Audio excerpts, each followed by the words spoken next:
بسم اللہ الرحمن الرحیم رب اشرح لی صدری ویسر لی امری واحلل عقدۃ من لسانی یفقہوا قولی۔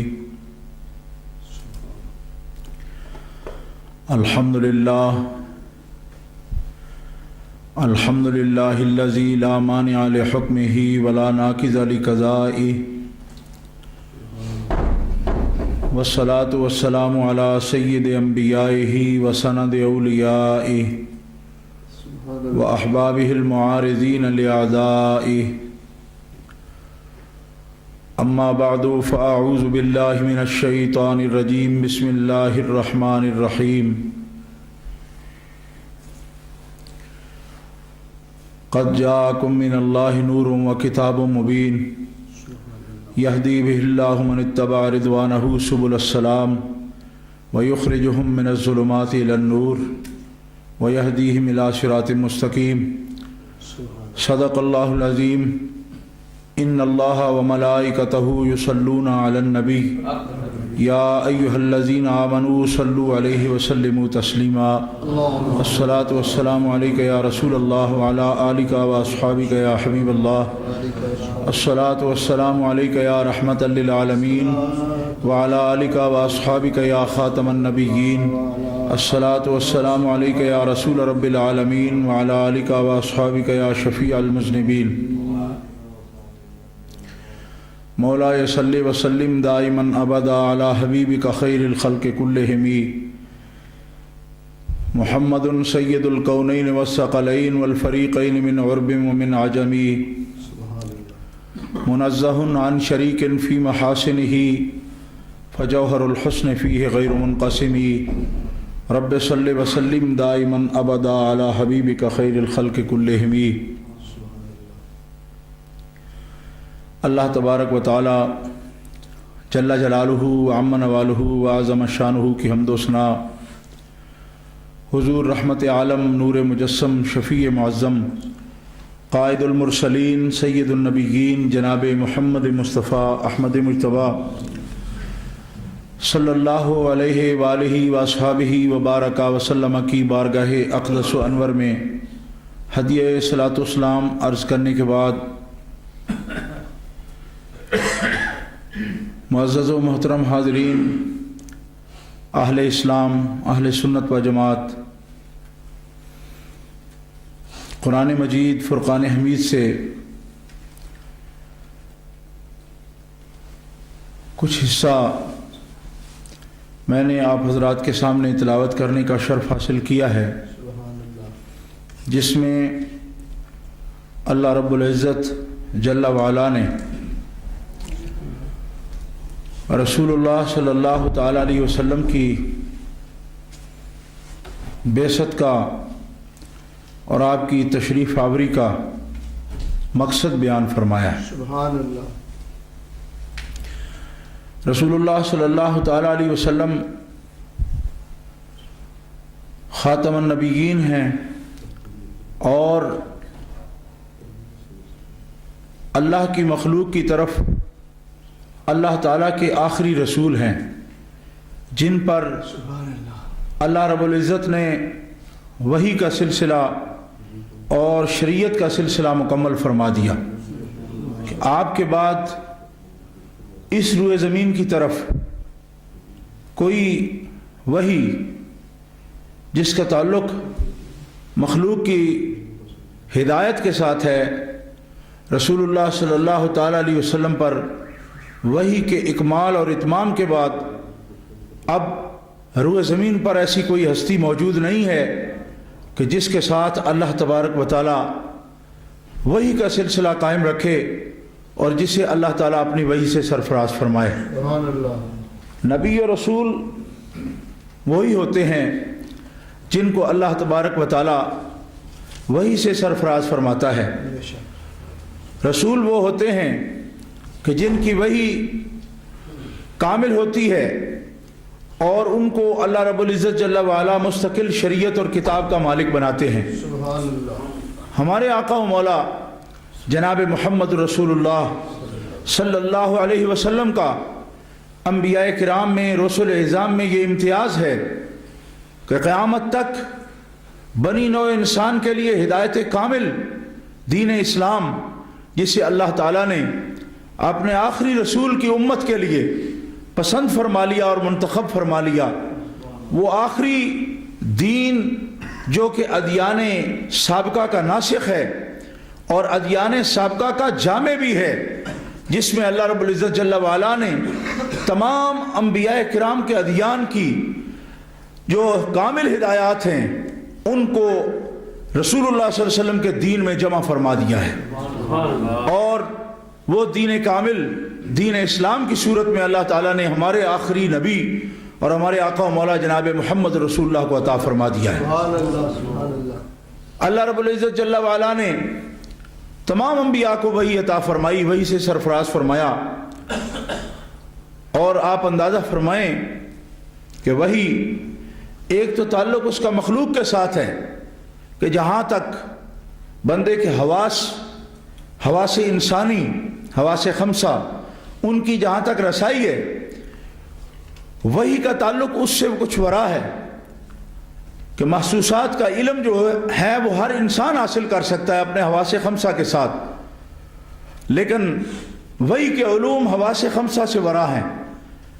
اور اسی طرح حواس باطنہ 5 حصے اللہ تعالیٰ نے ہر انسان کو باطنی طور پر عطا فرمائی ہیں، جس کے بارے میں آپ کبھی بات کرتے ہیں تو صرف ان میں ایک حص کا آپ ذکر کرتے ہیں کہ چھٹی حص بول رہی ہے، وہ ایک چھٹی حص ایک نہیں ہے۔ جس طرح آپ کو 5 ظاہری حواس عطا کیے گئے ہیں، اسی طرح ہر انسان کو 5 باطنی حواس بھی عطا کیے گئے ہیں۔ 10 حواس ظاہری اور باطنی ہر انسان کے پاس موجود ہیں، لیکن جہاں تک وحی کا علاقہ ہے 10 حواس ظاہرہ انسان کے باطنہ اور ظاہرہ جہاں ان کی حدیں ختم ہو جاتی ہیں، وحی کی رہنمائی کا سلسلہ وہاں سے شروع ہوتا ہے۔ نعرہ تکبیر، نعرہ رسالت، نعرہ حیدری، سبحان اللہ سبحان اللہ۔ اور اس کی کیا وجہ ہے؟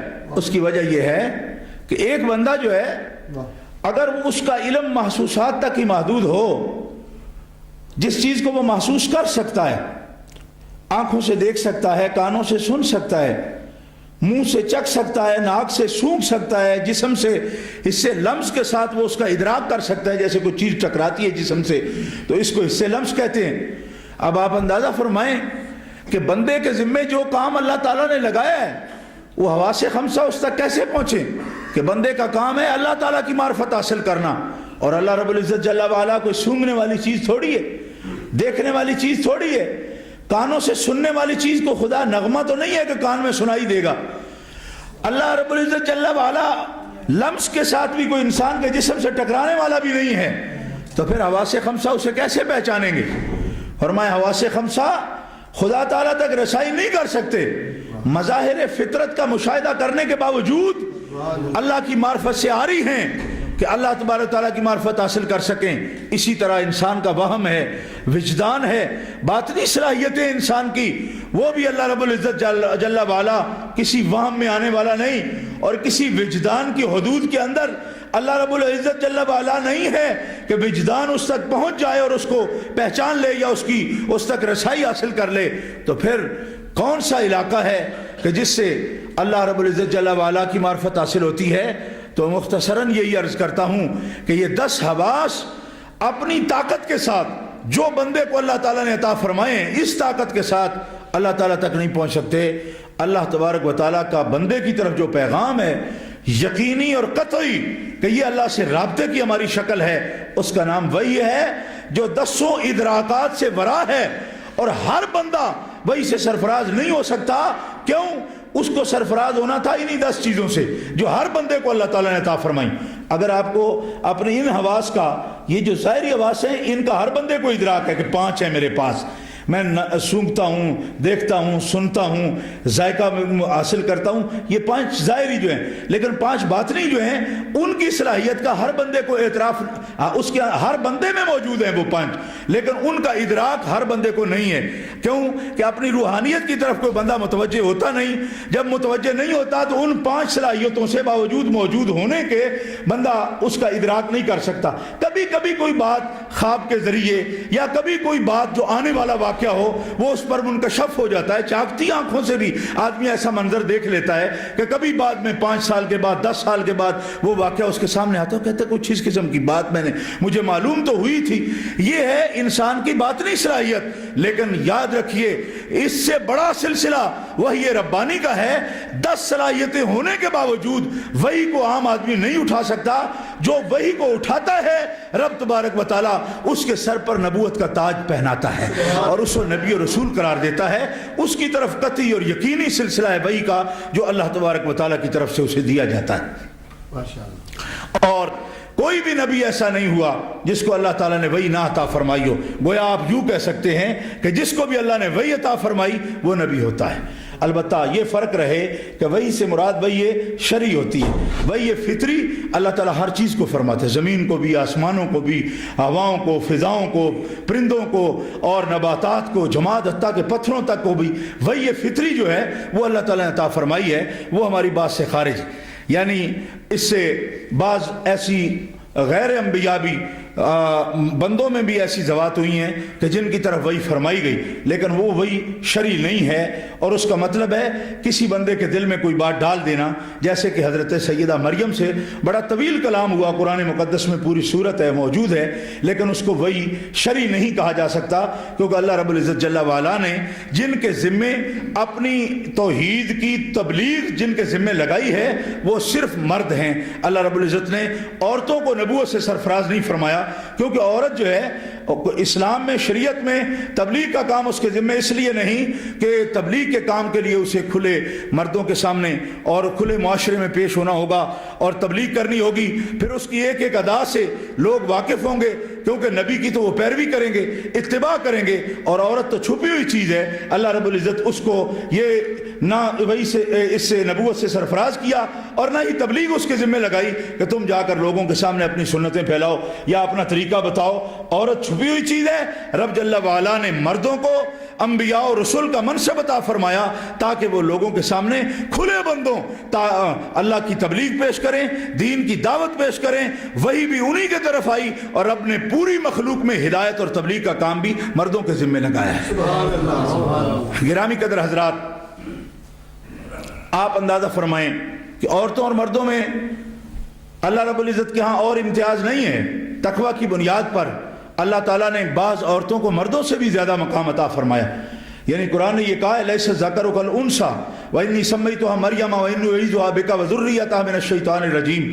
حضرت مریم کی والدہ جب ان کو بیت المقدس میں چھوڑ کر آئیں تو ایک بات اللہ رب العزت کی بارگاہ میں پیش کی کہ یا اللہ, میں نے تو منت مانی تھی اگر تو مجھے بیٹا دیتا تو میں تیرے گھر میں اسے چھوڑ آتی, وقف کرتی, لیکن یہ تو لڑکی ہے اور لڑکی کو, بیٹی کو تو پہلے دن سے ہی پردے کی ضرورت ہو جاتی ہے, تو اب میں بغیر کسی کفیل کے اس کو تیرے گھر میں چھوڑ جاؤں تو اس کی کفالت کون کرے گا؟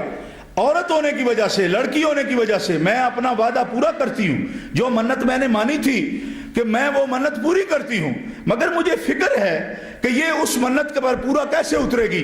کیوں کہ یہ تو بیٹی ہے, اس کو کفیل کی ضرورت ہے, پردے کی ضرورت ہے, کپڑے کی ضرورت ہے, تو میں اس بات پر پریشان ہوں. اللہ رب العزت جل وعلا نے فرمایا مریم کی ماں تو کیوں پریشان ہے؟ لیس الذکر کالانثی. بعض بیویاں ایسی ہیں کہ مرد بھی ان کا مقابلہ نہیں کر سکتے, یعنی فضیلت میں وہ مردوں سے بھی بڑھ کر ہیں. اور یہ بات حضرت سیدہ مریم کے بارے میں فرمائی گئی. وہ فضیلت میں مردوں سے بڑھ کر کس طرح ہیں؟ کیونکہ وہ اللہ تعالیٰ کی منتخب بندی ہیں. اللہ رب العزت نے فرمایا ان اللہ اصطفاک وطہرک واصطفاک علی نساء العالمین, کہ ہم نے اسے اپنے ذکر کے لیے منتخب کر لیا اور اسے پاک فرما دیا اور ساری کائنات کی عورتوں پر ہم نے اسے فضیلت عطا فرما دی علی نساء العالمین. اور لیس الذکر کالانثی میں فرمایا یہ تو ایسی بیٹی ہم نے تمہیں عطا کی ہے کہ مرد بھی اس جیسی فضیلت نہیں رکھتے ہیں. تو غیر انبیاء میں جو مرد ہیں, مردوں پر حضرت سیدہ مریم کی فضیلت کو بیان فرمایا گیا, لیکن پھر بھی اس کے باوجود نبوت اور رسالت کا کام ان کے ذمہ نہیں لگایا گیا. فرمایا تمہارا کام یہ ہے کہ گھر میں رہو. کل المؤمنات یغضضن من ابصارهن ویحفظن فروجهن ولا یبدین زینتهن. عورتوں کے لیے, مومنات کے لیے یہ حکم ہے کہ وہ اپنی نگاہیں نیچی رکھیں وَيَحْفَظْنَ فُرُوجَهُنَّ اور اپنی شرمگاہوں کی حفاظت کریں, وَلَا يُبْدِينَ زِينَتَهُنَّ اور ایسا لباس مت پہنے کہ اپنی زیب و زینت کو وہ لوگوں پر ظاہر کریں. کیوں؟ فرمایا جو اللہ کی بندی ہے اس کا کام گھر میں رہنا ہے اور پردے کے اندر رہنا ہے, اور معاشرے میں اس کو صرف اسی لیے پیدا کیا گیا کہ وہ اپنے زیب و زینت کی حفاظت بھی کرے, اپنے گھر میں بھی رہے, نسل آدم کی افزائش کا سبب بنے, اور اس کی عبادت کا دائرہ مسجد سے بھی الگ کر کے گھر میں رکھ دیا گیا. کیونکہ رسول اللہ صلی اللہ علیہ وسلم نے فرمایا جو عورت فتنے سے بچنے کے لیے مسجد کے علاوہ گھر میں نماز ادا کرتی ہے, اللہ تبارک و تعالیٰ 100 گنا زیادہ, مسجد سے زیادہ گھر میں نماز کا اسے ثواب عطا فرما دیتا ہے. تو گرامی قدر حضرات, میں اصل میں جو بات عرض کرنا چاہتا ہوں وہ یہ ہے کہ اللہ رب العزت جل وعلا نے انبیاء کرام اور رسول اعظام کا منصب مردوں کو عطا فرمایا, اور وہی کامل اللہ تعالیٰ نے سب نبیوں کو عطا فرمائی. اور اندازہ فرمائیں کہ جب 10 حواس ظاہرہ, حواس باطنہ ہر بندے کے پاس موجود ہیں, اشرف المخلوقات انسان کے پاس, تو پھر وہ ذریعہ یقیناً آپ سمجھ رہے ہیں, حواس 5 ظاہرہ, حواس 5 باطنہ, پھر اس سے بڑھ کر 11ویں وہ کو قوت ہے جو عام بندوں سے بڑھ کر, عام انسانوں سے بڑھ کر رب جل وعلا انسانی لباس میں ہی نبی اور رسول ہوتا ہے, مگر 10 حواس سے ظاہرہ اور باطنہ سے بڑھ کر وہ کوئی اور زیادہ صلاحیت ہوتی ہے جو نبی اور رسول کو عطا فرما کے وہی اس کی طرف بھیج دیتا ہے. یعنی یہ جو 11ویں طاقت میں آپ کے سامنے عرض کر رہا ہوں کہ حواس 5 ظاہرہ اور حواس 5 باطنہ, ان سے بڑھ کر کوئی طاقت ہے کہ جو نبی کے پاس موجود ہوتی ہے, اور اللہ کا نبی اس طاقت کے ساتھ وحی کا تحمل کرنے کی صلاحیت رکھتا ہے. اب آپ اندازہ فرمائیں کہ مخلوق کے اندر ہم آپس جیسے, آپ جیسے ایک نوع کے ہم بندے ہیں, جنس تو حیوان ہے ہماری, لیکن اس کی ایک قسم جو ہے وہ ہم انسان ہیں. ہم انسان جب آپ آپس میں ایک دوسرے سے ملتے ہیں تو بعض کو اللہ تعالیٰ نے ایسا روب عطا فرمایا ہے اور ایسا وقار عطا فرمایا ہے بندے کو کہ ایک بندے کو دوسرا بندہ دیکھتا ہے مروب ہو جاتا ہے, اس سے مروب ہو جاتا ہے, روب میں آ جاتا ہے. رسول اللہ صلی اللہ علیہ وسلم فرماتے ہیں کہ اللہ تبارک و تعالیٰ نے مجھے 6 ایسی خصوصیات عطا فرمائی ہیں جو مجھ سے پہلے کسی نبی کو بھی نہیں عطا فرمائی. ان میں ایک کیا ہے؟ نصرت بالرعب, اللہ تعالیٰ نے سب انبیاء سے زیادہ روب جناب محمد رسول اللہ کو عطا فرمایا. اور یہاں تک کہ رسول اللہ صلی اللہ علیہ وسلم فرماتے ہیں کہ 1 ماہ کی مسافت تک, 1 ماہ کی مسافت یعنی اگر تم پیدل چلتے رہو 1 مہینہ پورا, تو جہاں تک تم پہنچتے ہو 1 مہینہ مسافت, یعنی پیدل چلتے چلتے جس مقام پر تم پہنچ جاتے ہو, تو 1 مہینے کی مسافت تک رب تعالیٰ نے میرے وجود کو ظاہری روب عطا فرما دیا ہے. کوئی بھی چیز اتنی مسافت تک جب آتی ہے تو وہ محمد رسول اللہ کے روب کو محسوس کرتی ہے. حتیٰ کہ آپ وہ حدیث پاک نبی کریم علیہ السلام کی میلاد شریف کے بارے میں اکثر سنتے رہتے ہیں کہ جس میں یہ ذکر آتا ہے کہ جب رسول اللہ صلی اللہ علیہ وسلم تشریف لائے, دنیا میں آپ کی ولادت ہوئی, تو کسریٰ جو شہنشاہ ایران ہے اس کا جو محل مدائن کے اندر ہے, مدائن کے اندر اس کا جو محل تھا, رسول اللہ صلی اللہ علیہ وسلم کے دنیا میں تشریف لانے پر اس پر زلزلہ طاری ہوا اور 14 کنگرے اس کے ٹوٹ کر زمین پر گر پڑے. تو محدثین فرماتے ہیں ایسا کیوں ہوا؟ کیونکہ اللہ رب العزت جل وعلا نے وجود محمدی کو وہ روب عطا فرمایا ہے جو ہر چیز پر طاری ہوا. اور یہی وجہ ہے کہ ایوان کسریٰ کے کنگرے ٹوٹ کر زمین پر گر پڑے, اور جتنے بھی بت لوگوں نے, مشرکوں نے کعبہ کے اندر رکھے ہوئے تھے, رسول اللہ صلی اللہ علیہ وسلم کی ہیبت سے وہ سارے سرنگوں ہو گئے اور منہ کے بل گر پڑے. اور یہ رسول اللہ کی ہیبت ہے کہ کسریٰ کا بادشاہ اور قیصر شہنشاہ روم بھی رسول اللہ صلی اللہ علیہ وسلم کی ہیبت سے ہر دن اپنے وجود میں جب بھی وہ رسول اللہ کا تصور کرتا تھا لرزتا تھا, کیونکہ ان کے دلوں میں رب نے یہ روب ڈال دیا تھا کہ ایک دن میرے آخری رسول کے امتی تم دونوں کی بادشاہتیں ختم کر کے اللہ کی حکومت کا جھنڈا سارے عالم پر لہرا دیں گے. نعرہ تکبیر, نعرہ رسالت, نعرہ حیدری.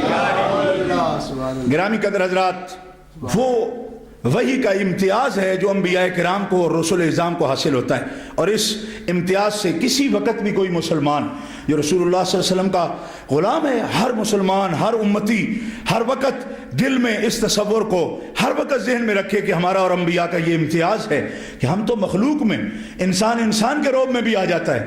انسان ہم جیسے لوگ جو ہیں وہ تو دنیاوی کسی کی دولت و حشمت دیکھتے ہیں, بھی روب میں آ جائیں گے, یہ صاحب فلاں ملوں کے مالک ہیں, یہ تو بڑے پیسے والے ہیں, یہ بڑے حکومت والے ہیں, ایسے روب میں بھی آ جاتے ہیں. لیکن اس سے بڑا کچھ مخلوق ہے, جیسے جنات ناری مخلوق ہے, اور اسی طرح ملائکہ وہ نوری مخلوق ہیں. اگر کوئی شخص کسی جن کا مشاہدہ کرتا ہے, کسی طرح بھی دیکھتا ہے, تو آپ نے محسوس کیا ہوگا کہ وہ اپنی طبی جو اس کی حالت ہوتی ہے اس میں نہیں رہتا. جن کو دیکھتا ہے بے ہوش ہو جاتا ہے.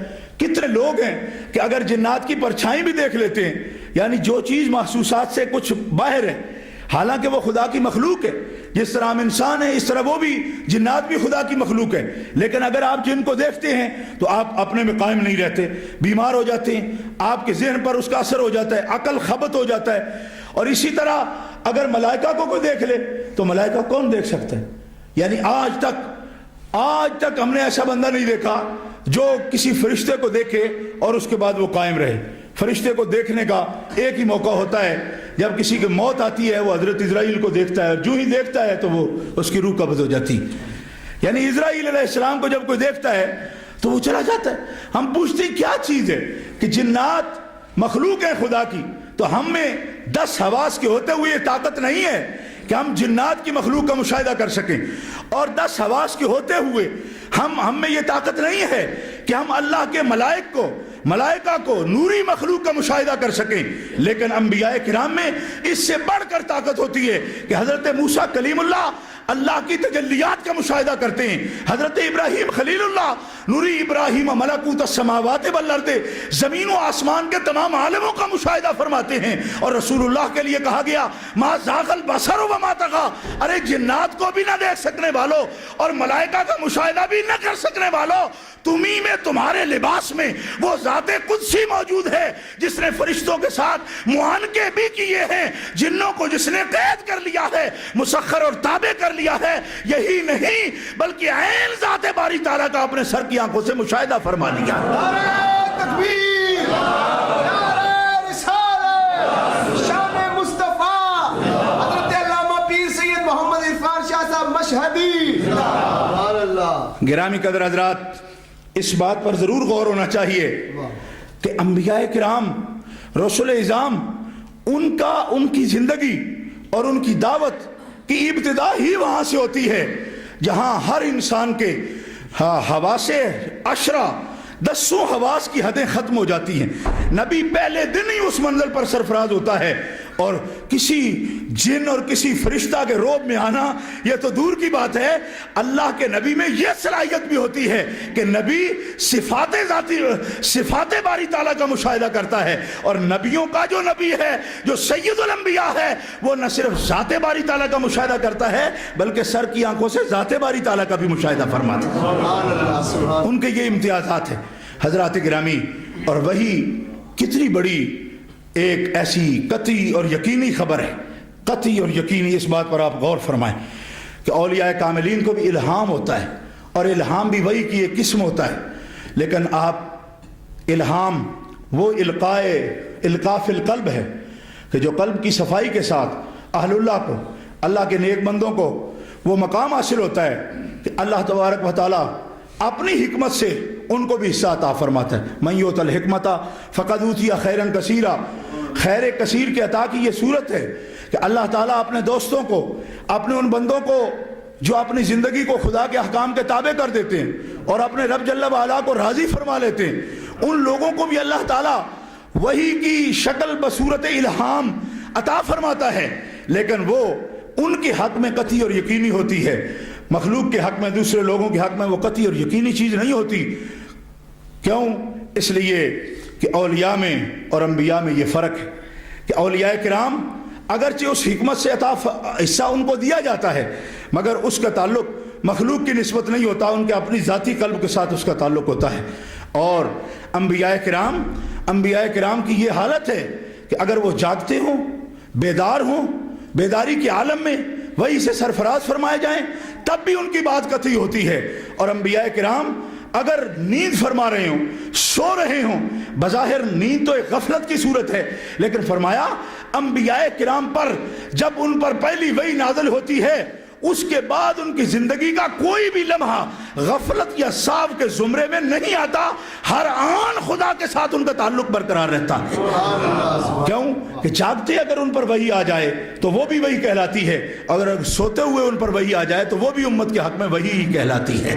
اور جس طرح ان کے جاگتے کی وحی پر عمل کرنا امت پر فرض ہوتا ہے، اسی طرح سوتے ہوئے ان کی وحی پر عمل کرنا بھی امت پر فرض ہوتا ہے۔ جو کچھ اس میں حکم ثابت کیا جائے، بتایا جائے، اس حکم کا ماننا امت پر لازم اور واجب ہو جاتا ہے۔ تو اس سے انبیاء کرام کی یہ فضیلت بھی ثابت ہوئی کہ انبیاء کرام اعلان نبوت کے بعد کوئی لمحہ بھی سہو کا، نسیان کا، خطا کا، وہم کا، جو صلاحیتیں ہمارے پاس ہوتی ہیں جن میں یقین نہیں حاصل ہو سکتا، وہم و وجدان سے کوئی چیز حاصل ہو وہ قطعی نہیں ہوتی، انبیاء کرام نسیان سے، سہو سے، خطا سے مبرہ ہیں۔ اور حضور فرماتے ہیں کہ ہماری قلب کے ساتھ وحی کا تعلق ہے، کہ وحی کا نزول قلب پر ہوتا ہے، دماغ پر نہیں ہوتا، قلب پر ہوتا ہے۔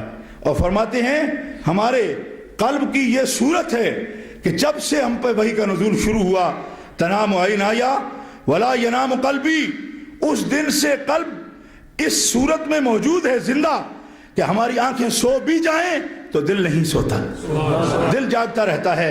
اور جو پیغام اللہ رب العزت جل وعلا کی طرف سے آتا ہے، ہمارا دل اس پیغام کو قبول بھی کرتا ہے، یاد بھی کرتا ہے، تصدیق بھی کرتا ہے، اور تصدیق کے بعد اس پیغام کو اللہ کی مخلوق تک پہنچا دیا جاتا ہے۔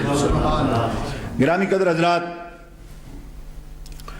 یہ وحی کی صورت ہے، اور اس میں ایک بندے کا امتیاز، صرف ایک بات عرض کر کے اجازت چاہتا ہوں، بندے کا امتیاز یہ ہے کہ اللہ رب العزت جل وعلا نے فرمایا کہ تم یہ لفظ سمجھو، تین بول دیے، واو، ہا اور یا، وحی۔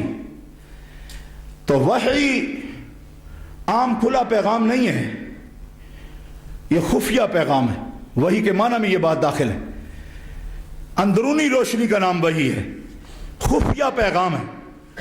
تو اب آپ اندازہ فرمائیں، ایک عام سی بات پہلے بتاؤں آپ کو، معلوم ہوا اللہ رب العزت جل وعلا کے خفیہ پیغام جن کے نام آتے ہیں وہی نبی ہوتے ہیں۔ سبحان اللہ۔ خفیہ پیغام، یا ایھا الذین آمنوا سے ظاہری پیغام جن کے نام آتے ہیں وہ ساری مخلوق سے بلند ہیں۔ سبحان اللہ، سبحان اللہ۔ ظاہری پیغام ہمیں آتے ہیں، یا ایھا الذین آمنوا، اے ایمان والو، تو ساری مخلوق سے وہ بلند ہیں جنہیں اللہ خطاب کرے آمنو کہہ کے۔ اور اس مخلوق میں ان لوگوں کا کیا حال ہے جن کو اللہ کے ظاہری نہیں خفیہ پیغامات آتے ہیں۔ اللہ رب العزت سے ان کو کتنا قرب حاصل ہے، پیار سے کہہ دیجئے سبحان اللہ، برکت حاصل ہو جائے گی۔ خفیہ پیغامات ان کے نام آتے ہیں، اور اس میں کتنی طاقت ہے۔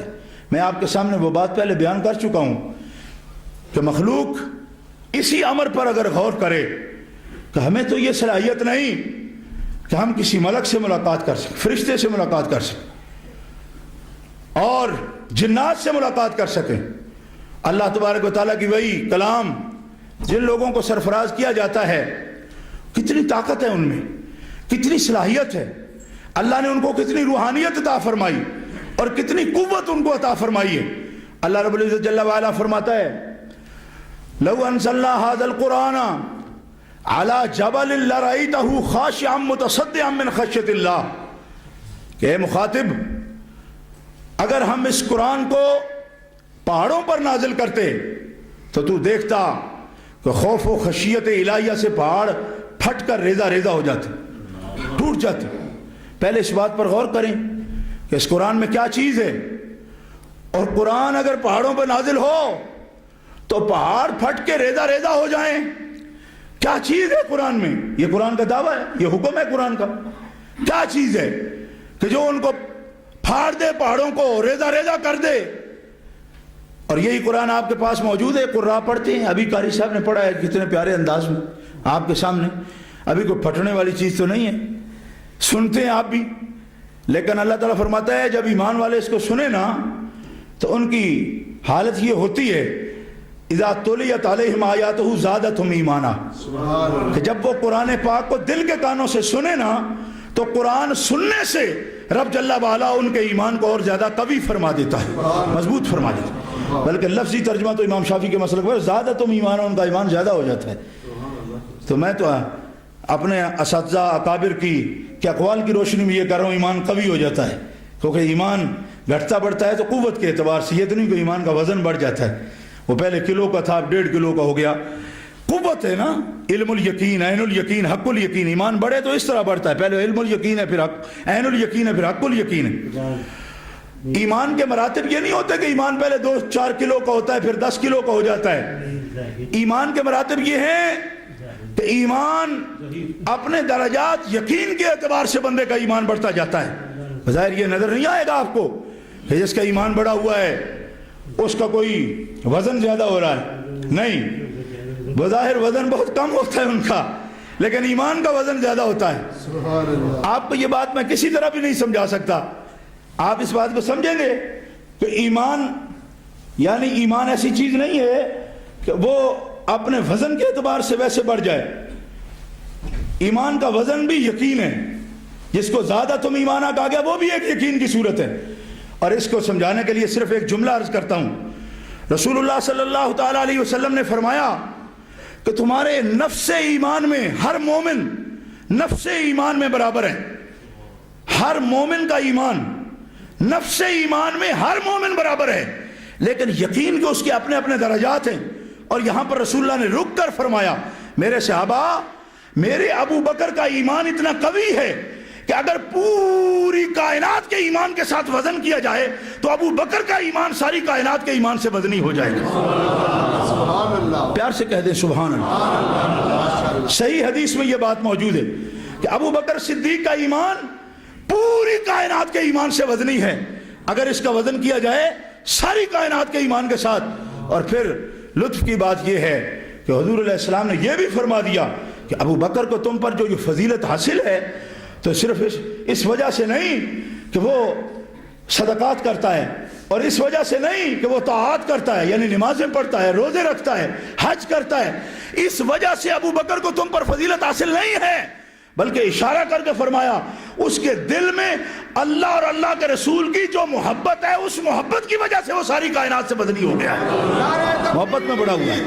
نعرہ رسالت, نعرہ حیدری, نعرہ تحقیق. سبحان اللہ, سبحان اللہ. تو یہ ہے معنی اس بات کا کہ ایمان اس کا قوی ہو جاتا ہے جب بھی کوئی قرآن پڑھتا ہے, قرآن سنا جاتا ہے, اور ان پر اگر قرآن پڑھا جاتا ہے ان کا ایمان زیادہ ہو جاتا ہے. تو اب بتائیے, میں عرض کر رہا تھا کہ وہی کی حالت یہ ہے کہ اگر پہاڑوں پہ نازل ہو جائے, پہاڑ پھٹ جائیں, قرآن کا خود اعلان ہے, تو پھر کہاں نازل ہوگا؟ پہاڑوں پہ. فرمایا وہ طاقت نہیں تھی, ہم نے نازل ہی نہیں کیا. وہ پہاڑوں کو دھماکے کرانا تو مقصد نہیں تھا نا, نہیں نازل کیا. پھر کہاں نازل کیا؟ سورہ محمد اٹھا کے دیکھیں آپ, اللہ فرماتا ہے نزل علی محمد, ہم نے پہاڑ پہ نازل نہیں کیا, اپنے محمد پہ نازل کیا ہے. نزل علی محمد وهو الحق من ربهم, ہم نے محمد رسول اللہ پہ نازل کیا ہے. اب آپ اندازہ فرمائیں کہ یقینی بات تھی جیسے قرآن نے کہہ دیا, اگر پہاڑوں پہ نازل ہو جاتا پہاڑ پھٹ جاتے, لیکن کس پہ نازل ہوا؟ محمد رسول اللہ پہ نازل ہوا. اور حضور فرماتے ہیں کہ اب تو مجھے اتنی لذت حاصل ہوتی ہے کلام الہی کے نزول کی کہ میرے تکلیف کیا ہو, اگر چند دن کے لیے وحی میں وقفہ آ جاتا ہے تو سخت بے چینی ہو جاتی ہے.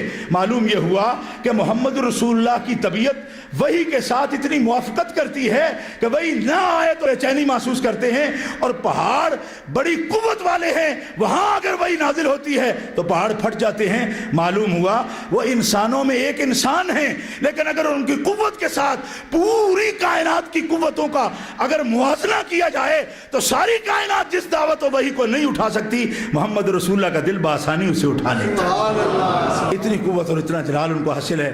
تو یہ سرکار دو عالم کا ایک امتیاز ہے, آپ کی ذات والا صفات کی معرفت کی اللہ ہمیں توفیق عطا فرمائے.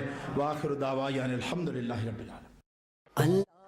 صل علی سیدنا محمد, اللہم صل علی سیدنا محمد. تارک گفٹ سینٹر بریڈفورڈ کی ایک واحد شاپ جہاں سے آپ کو نعتیں، قوالیاں اور علماء کی تقاریر پر پرانی سے پرانی اور نئی سے نئی audio cassette, video cassette, audio C D, D V D ہر وقت مل سکتی ہے۔ لائیو نعتوں کی اور تقاریر کی محفلوں کی ریکارڈنگ آپ کو مل سکتی ہے۔ اس کے علاوہ عطر، ٹوپیاں، جبے، جلباب اور اسلامی استعمال کی متعلقہ اشیاء سستے داموں مل سکتی ہے۔ نام یاد رکھیں، Tariq gift centre, 12 Carlisle road, Bradford 8۔ Telephone 01274 775 721، mobile 07931 587 694۔ Tariq Gift Center, your one-stop Islamic shop. 12 Carlisle Road, Bradford, BD8 8AD. Telephone 01274 775721 and mobile 07931 587 694 and our website www.tariqgiftcenter.com. ذات ہوں دو جگ کے دی تیری، دو جگ کے دی تیری زلفاں دے جالدا۔ اللہم صلی علی سیدنا محمد، اللہم صلی علی سیدنا محمد۔